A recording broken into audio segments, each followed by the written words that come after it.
ನಮಸ್ಕಾರ ಸ್ನೇಹಿತರೆ, ನಾನು ಹನುಮಂತ್ ಮಾಗಿ. ಸ್ನೇಹಿತರೆ, ನಿಮ್ಮೆಲ್ಲರಿಗೂ ಕೂಡ ಗೊತ್ತಿರೋ ಹಾಗೆ ಎಸ್ ಜಾನಕಿ ಅವರು ಎಲ್ಲರನ್ನೂ ಕೂಡ ಹಗಲಿ ಇದೀಗ ಭಾರತ ಲೋಕಕ್ಕೆ ಹೋಗಿದ್ದಾರೆ. ಆದರೆ ಅವರು ಕೊನೆ ಉಸಿರನ್ನ ಹೇಳದ ಬಳಿಕವೇ ನಾವೆಲ್ಲರೂ ಕೂಡ ಅವರ ಬಗ್ಗೆ ಯೋಚನೆ ಮಾಡ್ತಿದ್ದೀವಿ. ಏನು ಅಂತಂದ್ರೆ ಅವರ ಹಿನ್ನೆಲೆ ಏನು, ಅವರು ಯಾವ ರಾಜ್ಯದವರು, ಯಾಕೆ ಇಲ್ಲಿ ಉಳ್ಕೊಂಡ್ರು, ಅವರು ಏನೇನೆಲ್ಲ ಕನ್ನಡ ಚಿತ್ರರಂಗಕ್ಕೆ ಕೊಡುಗೆಯನ್ನು ಕೊಟ್ಟಿದ್ದಾರೆ, ಅವರ ಸಂಪೂರ್ಣವಾದಂಥ ಚರಿತ್ರೆಯನ್ನು ತಿಳಿದುಕೊಳ್ಳೋದ್ರಲ್ಲಿ ನಾವೆಲ್ಲರೂ ಕೂಡ ಇದೀಗ ಮುಳುಗಿಬಿಟ್ಟಿದ್ದೇವೆ. ಆದರೆ ಯಾವುದೋ ರಾಜ್ಯದಲ್ಲಿ ಹುಟ್ಟಿ ಕರ್ನಾಟಕದ ಮೇಲೆ ಇಷ್ಟು ಪ್ರೀತಿಯನ್ನು ಹೊಂದಿದ್ದಂಥವರು ಕೊನೆಗೆ ತಮ್ಮ ಮೃತದೇಹವನ್ನು ಕೂಡ ತಮ್ಮ ಸ್ವಂತ ರಾಜ್ಯಕ್ಕೆ ಅಲ್ಲದೆ ಕರ್ನಾಟಕದ ಮೈಸೂರು ಮಣ್ಣಿನಲ್ಲಿ ಅಂತಿಮವಾಗಿ ಆಕಾಶಕ್ಕೆ ಆರಬೇಕು ಅನ್ನುವಂಥ ಮನಸ್ಥಿತಿಯಲ್ಲಿ ಇದ್ದಂಥ ಆ ಒಂದು ಜಾನಕಿ ಅವರಿಗೆ ನಮ್ಮ ರಾಜ್ಯದಲ್ಲಿ ಅದೆಂತಹ ಮೋಸ ಆಗಿದೆ ಅಂತಂದ್ರೆ ನಿಜಕ್ಕೂ ನೀವು ಯಾರು ಊಹೆ ಮಾಡ್ಕೊಳ್ಳೋದಕ್ಕಾಗೋದಿಲ್ಲ. ಕೊನೆಗೆ ಈ ಒಂದು ವಿಡಿಯೋವನ್ನು ಗಮನಿಸಿದ ಬಳಿಕ ನಿಮಗೂ ಕೂಡ ಅರ್ಥ ಆಗಿಬಿಡುತ್ತೆ ಎಂತಹ ಮೋಸದ ಒಂದು ಪ್ರಪಂಚದಲ್ಲಿ ನಾವು ಬದುಕ್ತಾ ಇದ್ದೀವಿ, ಎಂತಹ ಒಂದು ಕೊಳಕು ವ್ಯವಸ್ಥೆಯಲ್ಲಿ ನಾವು ಇದ್ದೀವಿ. ಬೇರೆ ರಾಜ್ಯದವರಾಗಿರ್ಬೋದು ಅಥವಾ ನಮ್ಮದೇ ರಾಜ್ಯದವರಾಗಿರ್ಬೋದು ಕರ್ನಾಟಕಕ್ಕಾಗಿ ಏನಾದರೂ ಒಂದು ಕೊಡುಗೆಯನ್ನು ಕೊಡ್ತಾ ಇದ್ದಾರೆ, ಕರ್ನಾಟಕದಲ್ಲಿ ತಮ್ಮದೇ ಆದಂಥ ಏನಾದರೂ ಒಂದು ಛಾಪನ್ನು ಮೂಡಿಸ್ತಾ ಇದ್ದಾರೆ ಅಂತಂದರೆ ಅವರಿಗೆ ಯಾವ ರೀತಿಯಾದಂಥ ಮೋಸ ಆಗುತ್ತೆ ಅನ್ನೋದಕ್ಕೆ ಇದು ಜೀವಂತ ಸಾಕ್ಷಿ ಅಂತ ಹೇಳಿದ್ರು ಕೂಡ ತಪ್ಪಾಗಲಿಕ್ಕಿಲ್ಲ. ಬಹುತೇಕರಿಗೆ ಅಂಥ ದೊಡ್ಡ ಮೋಸ ಏನು, ಯಾವುದೋ ಒಂದು ಆಘಾತವಾದಂಥ ವಿಷಯವನ್ನು ಇಲ್ಲಿ ಬಿತ್ತಾ ಇದ್ದೀರಿ ಅಥವಾ ಇನ್ನೇನೋ ಕೋಲಾಹಲ ಸೃಷ್ಟಿ ಮಾಡೋದಕ್ಕಾಗಿ ಈ ರೀತಿಯಾದಂಥ ಹೇಳಿಕೆಗಳನ್ನು ಅಥವಾ ಈ ರೀತಿಯಾದಂಥ ಮಾಹಿತಿಯನ್ನು ಹಂಚಿಕೊಳ್ತಾ ಇದ್ದೀರಿ ಅನ್ನುವಂಥ ಭಾವನೆ ನಿಮ್ಮಲ್ಲಿ ಉಟ್ಕೊಳ್ಬಹುದು. ಆದರೆ ನಾನು ತಪ್ಪು ಅಂತ ಹೇಳೋದಿಲ್ಲ, ಅಸಲಿಗೆ ಆಗಿರುವಂಥ ಘಟನೆ ಅದು. ಆಗಿರುವಂಥ ಘಟನೆ ಆದರೂ ಏನು, ಈ ಒಂದು ವಿಡಿಯೋದಲ್ಲಿ ಇಂಚಿಂಚಾಗಿ ಮಾಹಿತಿಯನ್ನು ಗಮನಿಸ್ತಾ ಹೋಗೋಣ. ಸಾಧ್ಯವಾದರೆ ವಿಡಿಯೋನ ಕೊನೆವರೆಗೂ ನೋಡಿ. ನೀವೇನಾದರೂ ನಮ್ಮ ಚಾನಲ್ನ ಸಬ್ಸ್ಕ್ರೈಬ್ ಮಾಡಿಕೊಳ್ಳದೆ ವಿಡಿಯೋವನ್ನು ಗಮನಿಸ್ತಾ ಇದ್ರೆ ಈ ಕೂಡಲೇ ಸಬ್ಸ್ಕ್ರೈಬ್ ಮಾಡಿ ಹಾಗೂ ಬೆಲ್ ಐಕನ್ ಕೂಡ ಕ್ಲಿಕ್ ಮಾಡಿಕೊಳ್ಳಿ. ಕನ್ನಡ ಚಿತ್ರರಂಗದ ಇತಿಹಾಸದಲ್ಲಿ ಕೆಲವು ಪ್ರಶ್ನೆಗಳು ಇಂದಿಗೂ ಉತ್ತರ ಸಿಗದ ಪ್ರಶ್ನೆಗಳಾಗಿಯೇ ಉಳಿದಿವೆ. ಅಂತಹ ಪ್ರಶ್ನೆಗಳಲ್ಲಿ ಪ್ರಮುಖವಾದದ್ದು ಕನ್ನಡದ ಸಾವಿರಾರು ಮಧುರ ಗೀತೆಗಳಿಗೆ ಜೀವ ತುಂಬಿದ ಕೋಟ್ಯಾಂತರ ಕನ್ನಡಿಗರ ಮನಸ್ಸಲ್ಲಿ ಅಚ್ಚಳಿಯದ ಸ್ಥಾನ ಪಡೆದಿರುವಂಥ ಅಮರ ಗಾಯಕಿ ಎಸ್ ಜಾನಕಿ ಅವರಿಗೆ ಕನ್ನಡ ರಾಜ್ಯ ಚಲನಚಿತ್ರ ಪ್ರಶಸ್ತಿಯಲ್ಲಿ ಅತ್ಯುತ್ತಮ ಹಿನ್ನೆಲೆ ಗಾಯಕಿ ಪ್ರಶಸ್ತಿ ಒಂದೇ ಒಂದು ಬಾರಿಯೂ ಕೂಡ ಏಕೆ ದೊರೆತಿಲ್ಲ ಎನ್ನುವಂಥದ್ದು. ಇದು ಕೇವಲ ಒಬ್ಬ ಗಾಯಕಿಯ ಪ್ರಶಸ್ತಿಯ ಪ್ರಶ್ನೆ ಅಲ್ಲ, ಕನ್ನಡ ಸಂಗೀತ ಇತಿಹಾಸದಲ್ಲಿ ಉಳಿದಿರುವಂಥ ಒಂದು ವಿಚಿತ್ರ ದಾಖಲೆಯ ಕಥೆ ಕೂಡ ಹೌದು. ಸುಮಾರು 55 ವರ್ಷಗಳ ಕಾಲ ಎಸ್ ಜಾನಕಿ ಅವರು ಕನ್ನಡ ಸೇರಿದಂತೆ ದಕ್ಷಿಣ ಭಾರತದ ಅನೇಕ ಪ್ರಮುಖ ಭಾಷೆಗಳಲ್ಲಿ ಅಸಂಖ್ಯಾತ ಹಾಡುಗಳನ್ನು ಹಾಡಿದ್ದಾರೆ. ಕನ್ನಡದಲ್ಲಿ ಅವರು ಆಡಿದ ಹಾಡುಗಳು ಇಂದಿಗೂ ಕೂಡ ಹೊಸತನ ಕಳೆದುಕೊಳ್ಳದೆ ಪ್ರತಿಯೊಂದು ತಲೆಮಾರಿನ ಮನಸ್ಸುಗಳನ್ನು ಸ್ಪರ್ಶ ಮಾಡುವಂತ ರೀತಿಯಲ್ಲೇ ಇದ್ದಾವೆ. ಕನ್ನಡದ ಅನೇಕ ಶ್ರೇಷ್ಠ ಸಂಗೀತ ನಿರ್ದೇಶಕರು, ಕವಿಗಳು ಮತ್ತು ನಟರೊಂದಿಗೆ ಅವರು ನೀಡಿದ ಹಾಡುಗಳು ಕನ್ನಡ ಚಿತ್ರ ಸಂಗೀತದ ಸುವರ್ಣ ಯುಗದ ಅವಿಭಾಜ್ಯ ಭಾಗವಾಗಿವೆ. ಅವರ ಧ್ವನಿ ಕೇವಲ ಒಂದು ಹಾಡಿನ ಧ್ವನಿಯಾಗಿರಲಿಲ್ಲ, ಅದು ಪಾತ್ರಗಳ ಭಾವನೆಗಳಿಗೆ ಜೀವ ತುಂಬಿದ ಆತ್ಮವಾಗಿತ್ತು. ಸ್ನೇಹಿತರೆ, ಕರ್ನಾಟಕದಲ್ಲಿ ಅವರಿಗೆ ನಿಜವಾಗಿಯೂ ಎಷ್ಟು ನೋವುಗಳನ್ನು ಮಾಡಿದ್ದೀವಿ ಅನ್ನೋದನ್ನು ನಾವು ಈ ಸಂದರ್ಭದಲ್ಲಿ ಗಮನಿಸೋದಾದರೆ ಕರ್ನಾಟಕ ರಾಜ್ಯ ಚಲನಚಿತ್ರ ಪ್ರಶಸ್ತಿಯನ್ನು 1966 ಮತ್ತು 67ರಿಂದ ನೀಡಲು ಆರಂಭ ಮಾಡಲಾಯಿತು. ಆದರೆ ಹಿನ್ನೆಲೆ ಗಾಯಕ ಮತ್ತು ಗಾಯಕಿಯರಿಗೆ ಪ್ರತ್ಯೇಕ ಪ್ರಶಸ್ತಿ ನೀಡುವ ಸಂಪ್ರದಾಯವು ಕೂಡ 1988ರಿಂದ 89ರಲ್ಲಿ ಆರಂಭವಾಯಿತು. ಈ ಮೊದಲ ವರ್ಷ ಪುಟ್ಟೂರು ನರಸಿಂಹ ನಾಯಕ್ ಅವರಿಗೆ ಅತ್ಯುತ್ತಮ ಹಿನ್ನೆಲೆ ಗಾಯಕ ಪ್ರಶಸ್ತಿ ಹಾಗೂ BR ಛಾಯಾ ಅವರಿಗೆ ಅತ್ಯುತ್ತಮ ಹಿನ್ನೆಲೆ ಗಾಯಕಿ ಪ್ರಶಸ್ತಿಯನ್ನು ನೀಡಿ ಗೌರವಿಸಲಾಯಿತು. ನಂತರ 3 ವರ್ಷಗಳ ಕಾಲ ಈ ವಿಭಾಗದಲ್ಲಿ ಯಾವುದೇ ಪ್ರಶಸ್ತಿ ನೀಡಲಾಗಲಿಲ್ಲ. ಬಳಿಕ ಮತ್ತೆ ಪ್ರಶಸ್ತಿಯನ್ನು ಪ್ರದಾನ ಮಾಡುವಂತ ವೃತ್ತಿ ಕೂಡ ಆರಂಭವಾಯಿತು.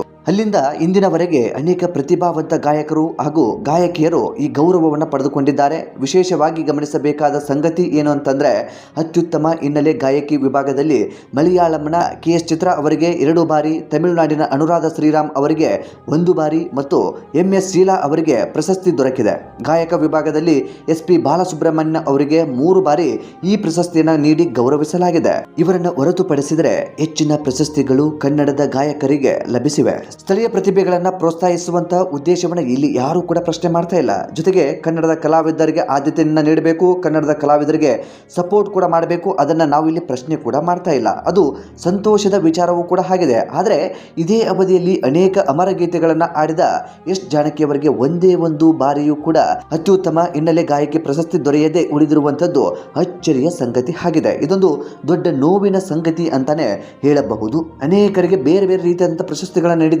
ಈಗ ಅವರು ಸಾವನ್ನಪ್ಪಿದ ಬಳಿಕ ಅವರ ಬಗ್ಗೆ ಹಾಡೋದೇನು, ಹೊಗಳೋದೇನು, ಅವರ ಬಗ್ಗೆ ಮಾತನಾಡೋದೇನು, ಇಂಥದ್ದೆಲ್ಲವನ್ನು ಕೂಡ ಮಾಡ್ತಾ ಇದ್ದೀವಿ. ಇದ್ದಾಗ ಒಂದು ಪ್ರಶಸ್ತಿಗೂ ಕೂಡ ಭಾಜನರಾಗದೇ ಇರುವಂತದ್ದು ಅಥವಾ ಕನ್ನಡ ಚಿತ್ರರಂಗದಲ್ಲಿ ಅತ್ಯುತ್ತಮ ಹಿನ್ನೆಲೆ ಗಾಯಕಿಯಾಗಿ ಪ್ರಶಸ್ತಿಯನ್ನು ಪಡೆದುಕೊಳ್ಳೋದಕ್ಕೆ ಅವರು ಅನರ್ಹರಿದ್ರ ಅನ್ನುವಂಥ ಪ್ರಶ್ನೆ ಈ ಸಂದರ್ಭಕ್ಕೆ ನಾವೆಲ್ಲರೂ ಕೂಡ ಮಾಡ್ಕೊಳ್ಬೇಕಾಗಿದೆ. ಇದರ ಕುರಿತಾಗಿ ಚರ್ಚೆ ಕೂಡ ಮಾಡಬೇಕಾಗಿರುವಂಥದ್ದು ಅನಿವಾರ್ಯತೆ ಈ ಸಂದರ್ಭದಲ್ಲಿ ಉಟ್ಕೊಂಡಿದೆ. ಇದು ಕೇವಲ ಒಬ್ಬ ಗಾಯಕಿಯ ಪ್ರಶಸ್ತಿಯ ಪ್ರಶ್ನೆ ಅಲ್ಲ, ಕನ್ನಡ ಸಂಗೀತ ಇತಿಹಾಸದಲ್ಲಿ ಉಳಿದಿರುವ ಒಂದು ವಿಚಿತ್ರ ದಾಖಲೆ ದಾಖಲೆಯ ಕತೆ ಕೂಡ ಹೌದು. ಇನ್ನು ಇನ್ನಷ್ಟು ಆಶ್ಚರ್ಯವಾಗುವುದೇನೆಂದ್ರೆ ಇತರ ರಾಜ್ಯಗಳಲ್ಲಿ ಜಾನಕಿ ಅವರ ಸಾಧನೆ ಅಪ್ರತಿಮವಾಗಿದೆ. ಕೇರಳ ರಾಜ್ಯ ಚಲನಚಿತ್ರ ಪ್ರಶಸ್ತಿಯಲ್ಲಿ ಅವರು ಒಟ್ಟು 11 ಬಾರಿ ಅತ್ಯುತ್ತಮ ಹಿನ್ನೆಲೆ ಗಾಯಕಿಯಾಗಿ ಪ್ರಶಸ್ತಿಯನ್ನು ಕೂಡ ಪಡೆದುಕೊಂಡಿದ್ರು. ಅಲ್ಲಿ P Susheela, P Leela, Sujatha, Latha Raju, KS Chitra ಹಾಗೂ ಸುಜಾತ ಮೋಹನ್ ಅವರಂತಹ ಪ್ರತಿಭಾವಂತರ ನಡುವೆ ಸ್ಪರ್ಧಿಸಿ ಈ ಸಾಧನೆಯನ್ನು ಕೂಡ ಮಾಡಿದ್ರು. ಇನ್ನು ತೆಲುಗು ಚಿತ್ರರಂಗದಲ್ಲಿ ಅವರು 10 ಬಾರಿ ರಾಜ್ಯ ಪ್ರಶಸ್ತಿಯನ್ನು ಪಡೆದುಕೊಂಡಿದ್ರು. ತಮಿಳುನಾಡು ರಾಜ್ಯ ಚಲನಚಿತ್ರ ಪ್ರಶಸ್ತಿಯಲ್ಲಿ 6 ಬಾರಿ ಅತ್ಯುತ್ತಮ ಹಿನ್ನೆಲೆ ಗಾಯಕಿಯಾಗಿ ಗೌರವಿಸಲ್ಪಟ್ಟಿದ್ರು. ಅಷ್ಟೇ ಅಲ್ಲ, ದೇಶದ ಅತ್ಯುನ್ನತ ಗೌರವದಲ್ಲಿ ಒಂದಾದಂತಹ ರಾಷ್ಟ್ರೀಯ ಚಲನಚಿತ್ರ ಪ್ರಶಸ್ತಿಯನ್ನ ಅತ್ಯುತ್ತಮ ಹಿನ್ನೆಲೆ ಗಾಯಕಿಯಾಗಿ 4 ಬಾರಿ ಪಡೆದುಕೊಂಡಿದ್ರು. ನಾನು ನಿಮಗೆ ಮತ್ತೊಂದು ಬಾರಿ ಇದನ್ನ ರಿಪೀಟ್ ಮಾಡ್ತಾ ಇದ್ದೀನಿ. ರಾಷ್ಟ್ರೀಯ ಚಲನಚಿತ್ರ ಪ್ರಶಸ್ತಿಯನ್ನು ಅತ್ಯುತ್ತಮ ಹಿನ್ನೆಲೆ ಗಾಯಕಿಯಾಗಿ 4 ಬಾರಿ ಈ ಪ್ರಶಸ್ತಿಯನ್ನ ಪಡೆದುಕೊಂಡಿದ್ರು. ಯಾಕೆ ಇದನ್ನ ಮತ್ತೆ ನಿಮಗೆ ಹೇಳಿದೆ ಅಂತಂದ್ರೆ ಈ ಅಂಕಿಅಂಶಗಳೇ ಎಸ್ ಜಾನಕಿ ಅವರ ಗಾಯನದ ಸಾಮರ್ಥ್ಯಕ್ಕೆ ದೊಡ್ಡ ಸಾಕ್ಷಿ ಕೂಡ ಹೌದು. ಒಂದು ಚಿತ್ರದ ಯಶಸ್ಸಿನಲ್ಲಿ ನಿರ್ದೇಶಕರು, ನಟರು, ಕಥೆಗಾರರು ಮತ್ತು ಸಂಗೀತ ನಿರ್ದೇಶಕರು ಅಷ್ಟೇ ಅಲ್ಲದೆ ಹಿನ್ನೆಲೆ ಗಾಯಕರ ಪಾತ್ರವೂ ಕೂಡ ಅತ್ಯುತ್ತಮ ಮಹತ್ವದಾಗಿರುತ್ತೆ. ಅವರ ಧ್ವನಿಯೇ ಪಾತ್ರಗಳ ಭಾವನೆಗಳನ್ನ ಪ್ರೇಕ್ಷಕರ ಹೃದಯಕ್ಕೆ ತಲುಪುವಂತೆ ಮಾಡ್ತಾ ಇತ್ತು. ಈ ದೃಷ್ಟಿಯಿಂದ ನೋಡಿದರೆ PB ಶ್ರೀನಿವಾಸ್ ಮತ್ತು ಎಸ್ ಜಾನಕಿ ಅವರು ಕನ್ನಡ ಚಿತ್ರಸಂಗೀತವನ್ನ ಶ್ರೀಮಂತಗೊಳಿಸಿದ ಮಹಾನ್ ಕಲಾವಿದರಲ್ಲಿ ಪ್ರಮುಖರು ಎಂದು ಹೇಳಿದರೂ ಕೂಡ ಯಾವುದೇ ರೀತಿಯಾದಂಥ ತಪ್ಪಿಲ್ಲ ಮತ್ತು ಯಾವುದೇ ರೀತಿಯಾದಂಥ ಸಂಶಯವೂ ಕೂಡ ಇಲ್ಲ. ಆದರೆ ಇಂತಹ ಇಬ್ಬರು ದಿಗ್ಗಜರಲ್ಲಿ ವಿಶೇಷವಾಗಿ ಎಸ್ ಜಾನಕಿ ಅವರಿಗೆ ಕನ್ನಡ ರಾಜ್ಯ ಚಲನಚಿತ್ರ ಪ್ರಶಸ್ತಿಯಲ್ಲಿ ಅತ್ಯುತ್ತಮ ಹಿನ್ನೆಲೆ ಗಾಯಕಿಯಾಗಿ ಗೌರವ ದೊರೆಯದೇ ಇರುವಂತಹದ್ದು ಕನ್ನಡ ಚಿತ್ರರಂಗದ ಇತಿಹಾಸದಲ್ಲೇ ಚರ್ಚೆಯಾಗಬೇಕಾದಂಥ ವಿಷಯವೂ ಕೂಡ ಆಗಿದೆ. ಆದರೂ ಒಂದು ಸಮಾಧಾನಕರ ಸಂಗತಿ ಇದೆ. ಕರ್ನಾಟಕ ಸರ್ಕಾರ ಎಸ್ ಜಾನಕಿ ಅವರ ಕನ್ನಡ ಸಂಗೀತ ಕ್ಷೇತ್ರದ ಅಮೋಘ ಸೇವೆಯನ್ನು ಗುರುತಿಸಿ ಅವರಿಗೆ ಕರ್ನಾಟಕ ರಾಜ್ಯೋತ್ಸವ ಪ್ರಶಸ್ತಿಯನ್ನು ನೀಡಿ ಗೌರವಿಸಿದೆ. ಪ್ರಶಸ್ತಿಗಳು ಒಬ್ಬ ಕಲಾವಿದರ ಮೌಲ್ಯವನ್ನು ಸಂಪೂರ್ಣವಾಗಿ ನಿರ್ಧರಿಸುವುದಿಲ್ಲ. ಆದರೆ ಕೆಲವೊಮ್ಮೆ ಕೆಲವು ಪ್ರಶಸ್ತಿಗಳು ಇತಿಹಾಸದ ದಾಖಲೆಗಳು ಕೂಡ ಆಗ್ತವೆ. ಎಸ್ ಜಾನಕಿ ಅವರ ಧ್ವನಿ ಕೋಟ್ಯಾಂತರ ಕನ್ನಡಿಗರ ಹೃದಯದಲ್ಲಿ ಇವತ್ತಿಗೂ ಕೂಡ ಜೀವಂತವಾಗಿದೆ. ಅವರು ಹಾಡಿದ ಅನೇಕ ಗೀತೆಗಳು ಕಾಲವನ್ನ ಮೀರಿದ ಅಮರ ಕೃತಿಗಳಾಗಿ ಉಳಿದುಕೊಂಡಿವೆ. ಬಹುಶಃ ಅದೇ ಅವರ ಅತಿ ದೊಡ್ಡ ಪ್ರಶಸ್ತಿ ಅಂತ ಹೇಳಿದ್ರು ಕೂಡ ತಪ್ಪಾಗ್ಲಿಕ್ಕಿಲ್ಲ. ಆದರೆ ಕನ್ನಡ ರಾಜ್ಯ ಚಲನಚಿತ್ರ ಪ್ರಶಸ್ತಿಯ ಅತ್ಯುತ್ತಮ ಹಿನ್ನೆಲೆ ಗಾಯಕಿ ವಿಭಾಗದಲ್ಲಿ ಅವರ ಹೆಸರು ಎಂದಿಗೂ ಕೂಡ ದಾಖಲಾಗದೆ ಉಳಿದಿರುವಂಥದ್ದು ಕನ್ನಡ ಚಿತ್ರ ಸಂಗೀತದ ಇತಿಹಾಸದಲ್ಲಿನ ಒಂದು ಅಪರೂಪದ ಚರ್ಚೆಗೆ ಕಾರಣವಾಗುವ ಅಧ್ಯಾಯವಾಗಿ ಉಳಿದುಕೊಂಡಿದೆ. ನಾವೆಲ್ಲರೂ ಕೂಡ ಒಂದು ಕ್ಷಣ ಯೋಚನೆ ಮಾಡಲೇಬೇಕಾಗಿರುವಂತಹ ಪ್ರಶ್ನೆ ಏನು ಅಂತಂದ್ರೆ, ಅತ್ಯುತ್ತಮ ಹಿನ್ನೆಲೆ ಗಾಯಕಿಯಾಗಿ ರಾಷ್ಟ್ರೀಯ ಚಲನಚಿತ್ರ ಪ್ರಶಸ್ತಿಯನ್ನು ಪಡೆದುಕೊಂಡಿರುವಂತಹವರು ನಮ್ಮ ರಾಜ್ಯದಲ್ಲಿ ಒಂದು ಪ್ರಶಸ್ತಿಯನ್ನು ಪಡೆದುಕೊಳ್ಳೋದಕ್ಕಾಗಲಿಲ್ಲ. ಅದಕ್ಕಿಂತ ಉನ್ನತವಾದಂಥದ್ದು ರಾಜ್ಯ ಪ್ರಶಸ್ತಿ ಆಗಿತ್ತಾ? ನನಗೆ ಗೊತ್ತಾಗದೇ ಇರುವಂತಹ ಒಂದು ಪ್ರಶ್ನೆ ಆಗಿದೆ. ನಿಜಕ್ಕೂ ನಾವೆಲ್ಲರೂ ಕೂಡ ಯೋಚನೆ ಮಾಡಬೇಕು.